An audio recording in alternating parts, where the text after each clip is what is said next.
50% discount sa mga parliament delegates na pupunta rito. So, minimal lang po. Ang gagasusin lang talaga ng mga delegado is yung kanilang pocket money. What about their fare, especially coming from Mindanao? Well, that will be taken care of by themselves. May mga organizations naman po yan.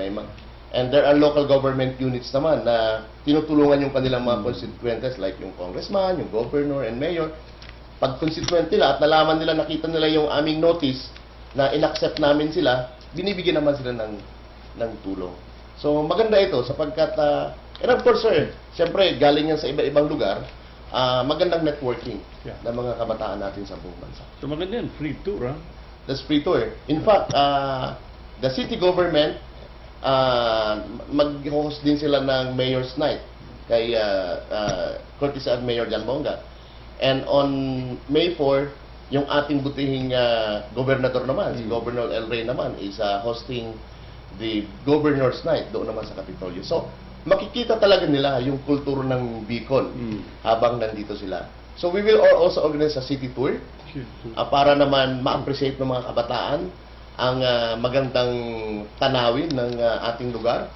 And of course, some of the business establishments in Naga City will be giving minimal discounts for those delegates na mag-a-avail ng kanilang services and products. Yung mga Bicolano, mga Bicol products po. Very good. So all they have to do is just to show their ID that they are delegates. Then may makikita silang poster doon sa tindahan.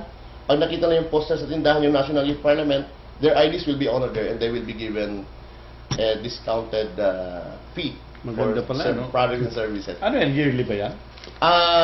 Hindi po. Every other year ang National Youth Parliament. And the Commission is very kind enough to implement the National Youth Parliament here in Naga City. Yeah. So the Commission must have a lot of budget because they're able to afford to have some programs. Modestly aside, we have a very limited budget. Galing sa General Appropriations Act ang budget namin every year. But we're trying to maximize and squeeze everything para maramdaman ng ating mga kabataan Pilipino ang services ng National Youth Commission. Yeah, it's true because, seldom we find that kind of program, di ba? More of focus tayo sa infrastructure, sa develop education, but not really programs for the youth. Correct. I think this is a good move on the part of the National Youth Commission. Yes, sir. And talagang kailangan natin yan. It's because of personal development yan. Kasi yung intellectual development, hayaan na natin yun sa education. But this is more on not only physical development, but the holistic approach sa mga kabataan Pilipino natin. When was the last, saan ba yung last time na nagkaroon ulit? We were in Butuan, in Caraga. That was in 2010. What were the issues discussed there and what happened to it? Well, almost the same issues were discussed. It's just may mga nagka-craft lang na mga bago like yung RH issues and everything. So nagbabago-bago naman. And if there is a need for us to develop an existing project, yon nako-cover din siya. Ang maganda niyan, Fred, siguro ang magandang malaman ng mga kabataan Pilipino, ano na yung mga existing present policies and programs na produkto ng National Youth Parliament. What are these? Number one, yung ating yung Green Brigade Program. Ito ay inisyuhan ng ating dating Pangulong Erap na EO number 52, na kung saan ang ating mga sangguniang kabataan ay kailangan mag-focus, isa sa mga priorities nila, yung Green Brigade Program. Ito yung cleaning, planting, everything. At yan ay sinuportahan ngayon ng EO number 26, no? Yung National Greening Program. Kaya talagang may suporta agad sa national government. That's number one. Number two, yung lahat ng I think halos lahat ng mga eskwelahan ay ini-implement na yung Youth Entrepreneurship Program. Kasama natin yan dati yung DTI, yung PCCI, kasama natin dyan. Ito ay para ma-encourage yung ating mga kabataan na instead na maghanap ng trabaho, maaaring silang magnegosyo. On a small scale lang muna. Sabi nga is start small and grow big. No? Ito yung mga resulta ng National Youth Parliament. And of course, itong binanggit ko na po nga kanina yung Local Youth Development Council, na kung saan sa isang local government, merong kinikreate na grupo, nandyan yung mga devolved agencies, nandyan yung municipal planning officer, nandyan yung SK, nandyan yung siguro yung mga religious group, pinag-uusapan at mayroong mga sharing of resources, ano ang programa nararapat dito sa certain municipality na mga kabataan na nangangailangan ng programa. So ito yung produkto nung the last time that you have, no? Yan po ang produkto na last time and also the previous parliament. So dito, ini-expect natin ano mo yung mga bago, ano pa yung mga pwedeng ma-develop na mas maganda dahil galing mismo sa mga kabataan Pilipino. Okay. Kasi dati, noon, ang mga kabataan, they're just waiting for any help from the government. No? They're just waiting to what are the programs and projects na ibibigay sa kanila ni Mayor, ano ang ibibigay sa kanila ni Governor, ano ang ibibigay sa kanila ng school. But now, iba na ang kabataan ngayon, Fred. At kailangan proactive sila. At kailangan na konsulta sila ng maigi para magkaroon ng ownership. No? We do not treat as young people as our client or constituents. We treat them as our partners. So kayo po mga kabataan Pilipino, the young people, lalo na dito sa Bicolania, kayo po ang partner ng National Youth Commission, kayo po ang partner ng ating gobyerno para pag-usapan natin kung ano ang magandang programa para sa mga kabataan. Okay. We'll pause for a while and then we'll be discussing about programs related to drug campaign. We'll also ask our guests. And perhaps we'll also ask our guest about involvement of the youth in politics because, you know, may mga perception na yung youth sometimes is involved at their early stage on politics. So don't go away, we'll be back.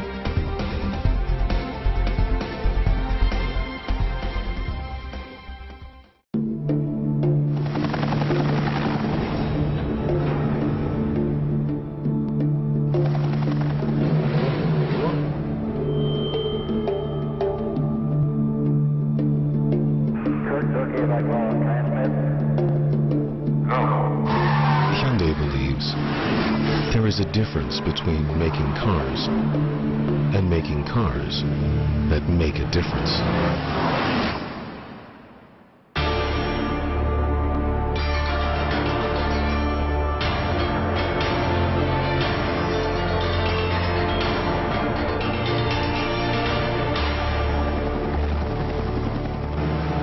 Every moment you experience the wonder created by Hyundai, expect to hear this sound. Hyundai. New thinking. New possibilities.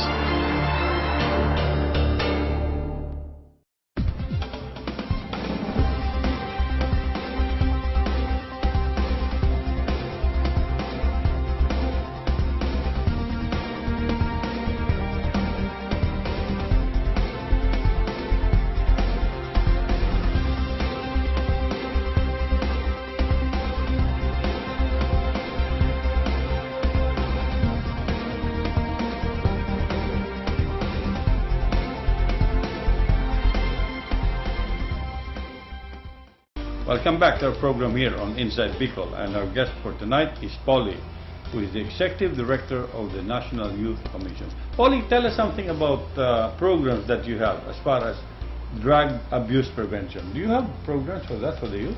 Yes, NYC is sitting as one of the board members of the Dangerous Drugs Board in the national office.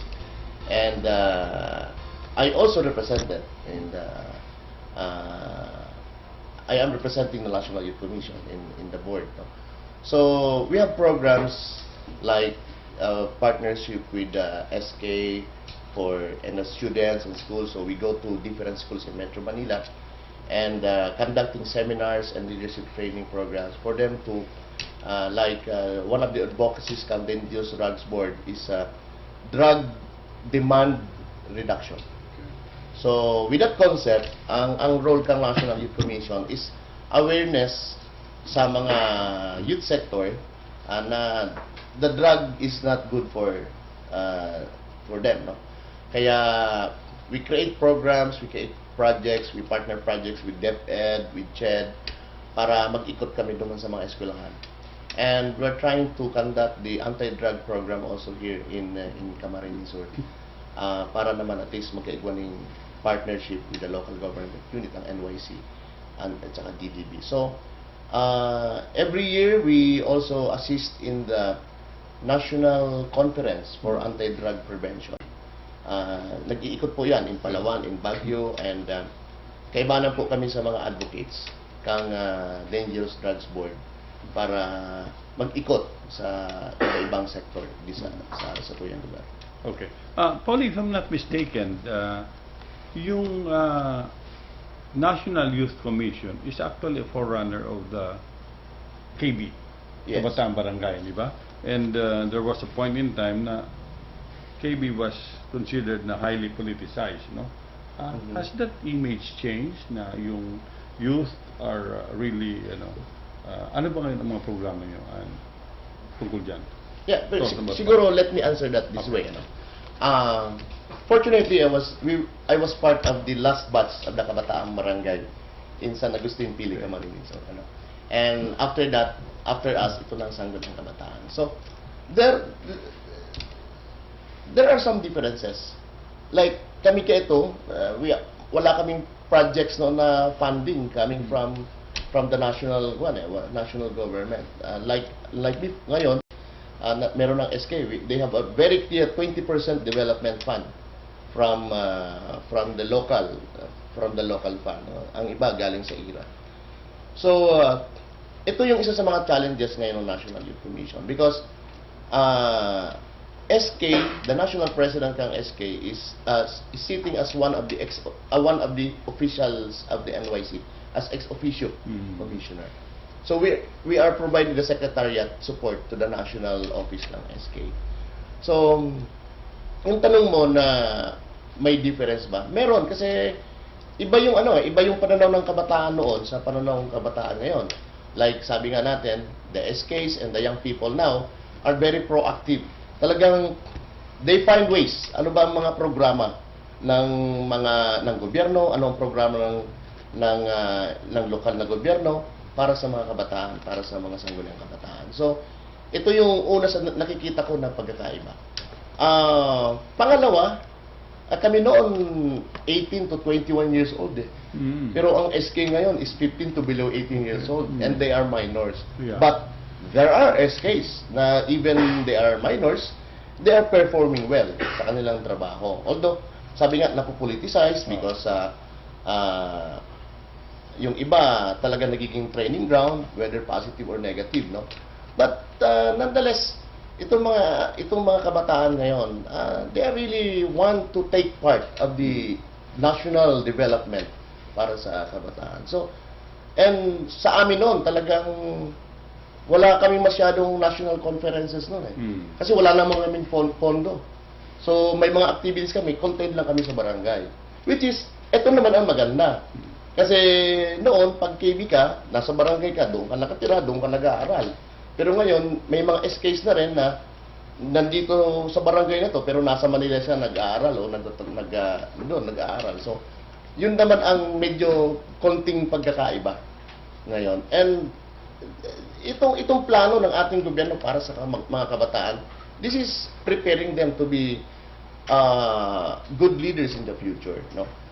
Sabi, there are SKs, there are kabataang barangays dati na ngayon ay holding high position in the government. Yung aming national president noon, ngayon, mayor ng Quezon City, si Bistek, no? Si Herbert Bautista was our national president, si mayor. So, marami na rin na mga naging KB na holding yung governor ng Bohol.